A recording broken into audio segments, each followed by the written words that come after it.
زمزم کے کنویں کی ملکیت حاصل کرنے کے علاوہ عبد المطلب کی زندگی کا دوسرا اہم واقعہ ابرہہ کا بیت اللہ پر حملہ ہے۔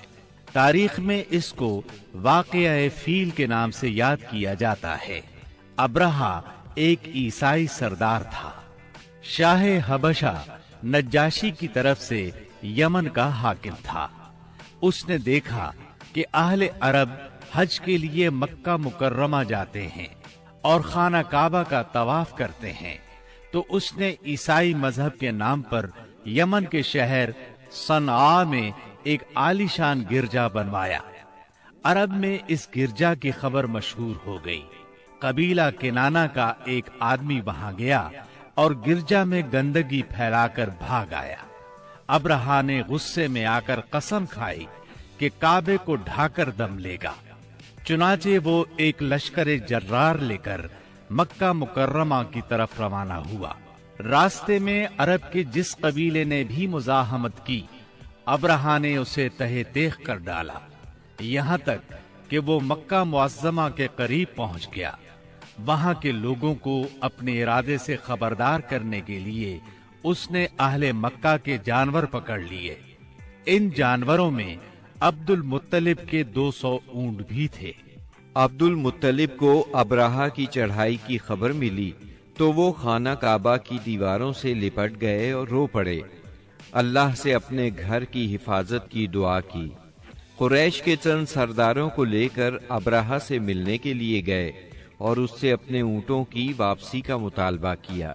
ابرہہ ان کی بات سن کر حیران ہوا اور بولا، تم نے اپنے اونٹوں کی واپسی کی تو بات کی، کعبے کے متعلق ایک لفظ بھی نہیں کہا۔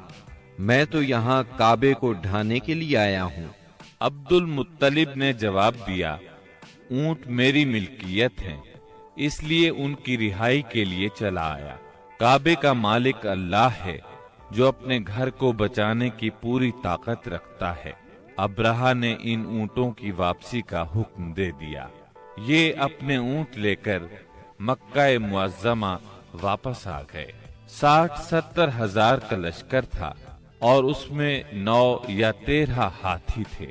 اس لشکر نے آخر مکے پر چڑھائی کی۔ لشکر مکے کے نزدیک پہنچا تو محمود نامی ہاتھی نے مکے میں داخل ہونے سے انکار کر دیا اور وہیں بیٹھ گیا۔ ایسے میں اچانک باہر قلزم کی طرف سے پرندوں کا ٹڈی دل نظر آیا۔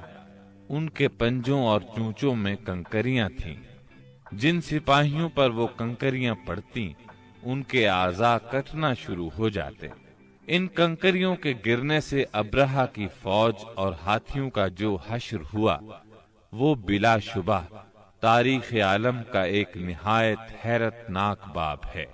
خود ابرہہ مشکل سے گرتا پڑتا صنعاء تک پہنچا اور نہایت دردناک عذاب میں گرفتار ہو کر یمن میں مرا۔ عربوں کے ہاں اس سال کو عام الفیل کہتے ہیں۔ ایک مدت تک یہی تقویمی سال شمار ہوتا رہا۔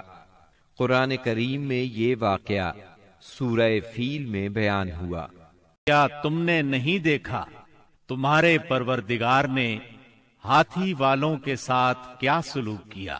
کیا اس نے ان کی تدبیر کو اکارت نہیں کر دیا اور ان پر پرندوں کے جھنڈ بھیج دیے جو ان پر پکی ہوئی مٹی کے پتھر پھینک رہے تھے؟ پھر ان کا یہ حال کر دیا جیسے جانوروں کا کھایا ہوا بھوسا۔